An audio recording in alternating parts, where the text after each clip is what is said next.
Қайырлы күн достар, бүгін біз өзіміздің қайтадан одан ары қарай магистратураға байланысты ағылшын тілінен тесттерді талдауды жалғастырамыз. Егер сізге сабақтарымыз ұнап жүрген болатын болса, осы сізге пайдасы тиетін болса, міндетті түрде лайк басып, өзіңіздің пікіріңізді білдіріп, біздің каналға жазылуды ұмытпаңыздар. Ал біз бүгін ағылшын тіліндегі ең қиын болып табылатын, өзі аз болса да адамның көп миын ашытатын артикльдер деген тақырыпқа тоқталатын боламыз. Сонымен кеттік. Бірінші сұрақ, мына жерде басында бір нәрсе қою керек. Great Russian critic Белинский said бір нәрсе деп кетіпті ары қарай. Мен бұл жерде бірден барлық варианттарды алып тастаймын. Себебі маған керек тек қана A варианты. Не үшін? Себебі a great Russian critic, яғни белгілі ұлы орыс сыншысы деп Белинский деп айтып тұр. Сондықтан бірінші рет критик туралы айтып жатқандықтан, жалпыламай айтып жатқандықтан, сыншы деген сөз есептелінетін болған кейін, ол зат есім болғаннан кейін мен оған N қойым керек. Сондықтан қалған варианттарды тіпті қарастырмай қойсам болады. Бірінші сұрақ яғни A. Екіншісі, choose a correct article. I have бір нәрсе breakfast at 7 o'clock. Breakfast деген сөздің алдына dinner, supper білмеймін енді деген сөздердің алдына көбінесе негізі артикль қойылмайды. Егер ол қандай breakfast, қандай таңғы ас, қандай түскі ас, яғни тәтті, дәмді, тіл үйрерлік деген сияқтылар болатын болса, онда артикль қойылады. Өздері тұрған кезде негізі артикль қойылмайды. Сондықтан бұл жерде дұрыс варианты яғни кешірім сұраймын, A варианты. Келесі. Choose the right variant. My father is not only the town mayor, he runs дейді. Яғни ол менің әкем тек қана қаланың әкімі емес, ол бизнес жүргізеді. Бизнес бізде саналады, сондықтан бизнес деп айтамын да E варианты, ең соңғы вариант таңдаймын да ары қарай кете берем. Мына жерде бұл жерде Statue of Liberty, яғни еркіндік статуясы, ол бізде әлемде біреу, сондықтан міндетті түрде Z болу керек алдында. Енді ондай варианттар менде үшеу болып тұр. A варианты, C варианты, D варианты, сондықтан ары қарай қараймын. The Statue of Liberty was a gift. Не үшін деп айтамын? Потому что gift деген сөз ол бізде подарок, сыйлық саналатын, ол саналады, ол зат, және ол бір штук болып тұрғандықтан N қойым керек. Сонда екінші варианты A болады. Значит, менде A мен D ғана қалды. Of a friendship. Friendship деген достық, ол саналмайды, сондықтан ешнәрсе қоймаймын. Сонда менде дұрыс варианты A варианты болып қалды. Төртінші сұрақтың жауабы A варианты. Яғни келесілері уже келмей қалатындықтан мен осыны таңдаймын да ары қарай кете беремін. Келесі, choose the right variant. Excuse me, sir, I'm бір нәрсе stranger here. Бұл жерде енді кешіріңіз мырза, мен бұнда жат жерлікпін, мен бұл жақтың адам емеспін деп тұр. Жай ғана менде бір зат, stranger деген бір адам, сондықтан A-ні қоямды ары қарай кете беремін. A деген сөз ол бір штук болған кезде, ол жерде зат болған кезде, ол зат саналатын кезде, және ол затты сіз бір деген сөзді алдына қоя алатын кезде осы A-ні қоя аласыз. Яғни бір деген сөз бен A деген сөз көбінесе пара-пар болып келеді. Сонымен бесінші сұрақтың дұрыс жауабы A stranger, яғни B варианты. Келесі. Choose a correct answer. Suddenly бір нәрсе cloud grew darker. Кенеттен бұл күн, енді бұлт қоюланды деп айтылып тұр ғой.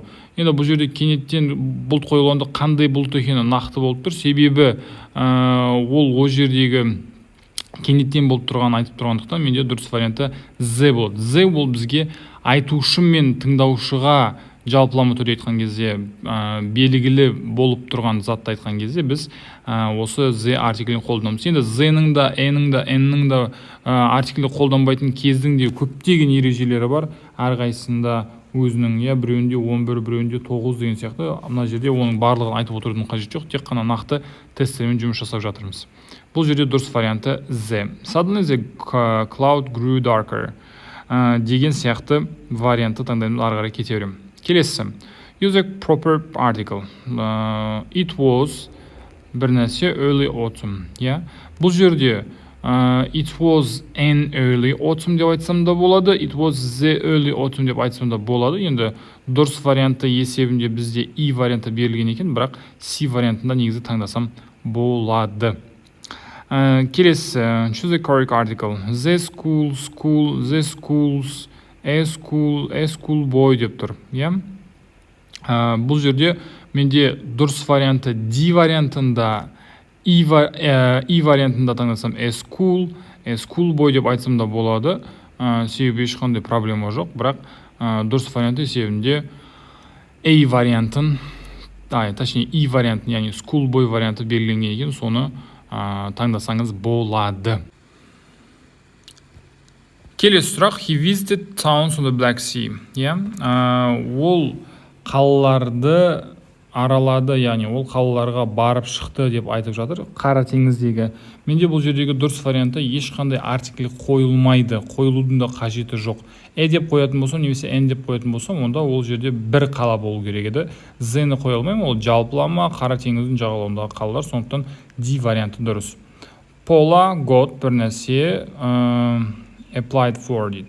Яғни Пауланың өзі өтінім берген жұмысын алды, жұмысына тұрды деп айтыр, тұрды деп жатыр. Ол қандай жұмыс? Ол өзі өтінім берген жұмысы болып тұр. Яғни анықтап тұр, нақтылап тұр. Сондықтан менде дұрыс варианты 18-ші сұрақта C болады.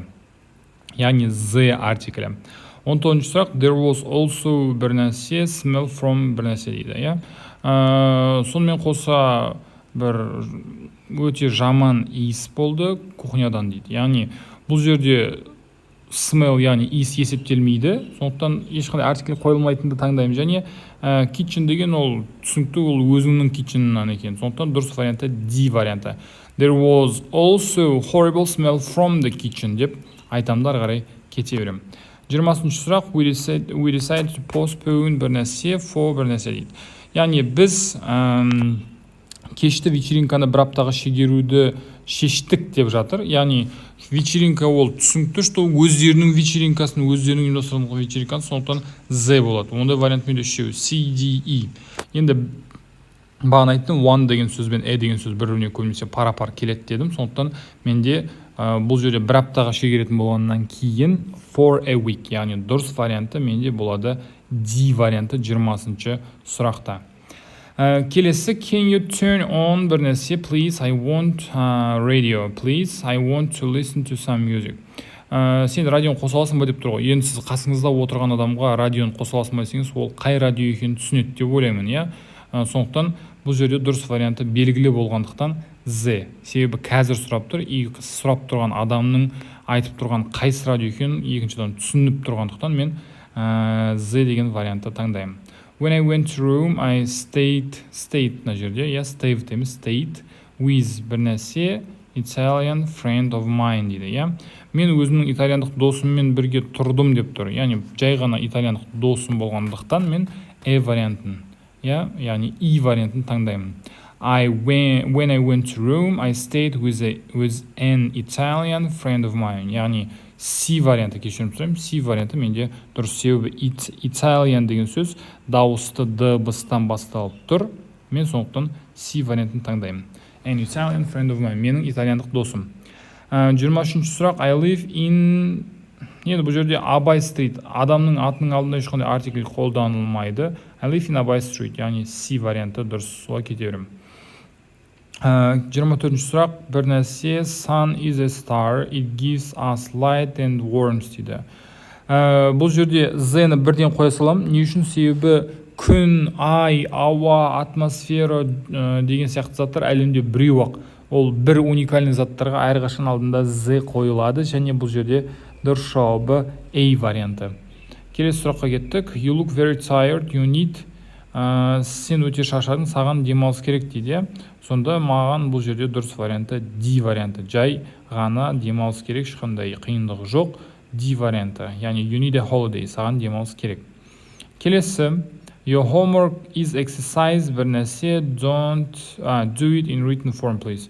Сенің үй жұмысың 114, оны жазбаша түрде жаса өтініш деп тұр, Exercise деген кейін сан тұр. Санның алдында естеріңізде болсын, ешқашан алдына артикль қойылмайды. Енді белгілі бір жағдайларға байланысты ол енді кейінірек ол жайында айтатын болармыз қосымша. Так, This is my favorite bag деп A вариантын таңдай саламын, себебі this деген сөз ол бір зат қайтылады, иә. My деп уже айтып тұрғандықтан ешқандай артикльдің керегі жоқ. Не the-ның, не e-ның, не n-ның, сондықтан жай ғана bag A вариантын таңдаймын да, ары қарай кете беремін. 28-ші сұрақ. Бір нәрсе city she lives in. Бұл жерде де бағанағы анықтау, я қайсысы екенін анықтап, который деген сияқты анықтап тұрғандықтан, мына жерде бұл ол тұратын қала, бұл қала ол тұратын, енді орысша қазақша аудармасында олай мағыналай аударған кезде, тура сөзбе-сөз аударған кезде, мағыналай орыс тіліне аударған кезде, это город, где она живет, я енді қандай екенін анықтап тұрғандықтан, менде дұрыс варианты B варианты, яғни белгілік артиклін осы жерге қоямын. 29. It was бір нәрсе only birthday he celebrated since he was бір нәрсе child дейді. Яғни бұл кішкентай кезінен бергі оның тойлаған алғашқы ең бірінші бір ғана туған күні деп жатыр. Сондықтан ол бір рет болғандықтан the артикль болу керек міне E вариантында, және he was a child болу керек. Сонда менде дұрыс варианты E варианты. Келесі, I didn't know what to do, so I asked Jack for advice. Яғни advice деген сөз ол саналмайды, оның алдына қоюдың керек жоқ. The қоятын болсақ, ол нақты бір совет дейді ғой орыс тілінде, иә, кеңес болу керек еді, ал бұл жерде ол жалпы бір кеңес қажет екенін айтып тұр. Келесі сұрақ, I'd like бір нәрсе of milk please дейді. Яғни бұл жерде маған бір стакан сүт берші деп тұр, бір деген сөз мен пара-пар дедім, сондықтан менде дұрыс варианты A варианты 31-ші сұрақта. Келесі, she asked would you like бір нәрсе банана дейді, иә. Ол сұрады сен банан қалайсың ба деп. Енді бізде төл сөз болғандықтан сен қандай да бір банан қалайсың ба деп сұрады ғой. Банан саналады, ол біреу, ол зат есім, иә, сондықтан дұрыс варианты B варианты болады. Келесі, I'd like бір нәрсе sandwich please, иә. Жаңағы банана сияқты ғой, бұл жерде банан сияқты әңгіме. Бұл жерде сіз дұрыс вариантын D деп белгілейсіз. I'd like a sandwich please. Маған сэндвич керек өтініш деп айтып тұр. Сонымен бүгінгі сабағымызды осымен әзірге аяқтайық. Келесі сабақтарда кездескенше сізбен бірге болған мен Ержан. Біздің сабақтарға қатысып барлығын көріп каналымызға жазуды ұмытпаңыз. Келесі кездескенше.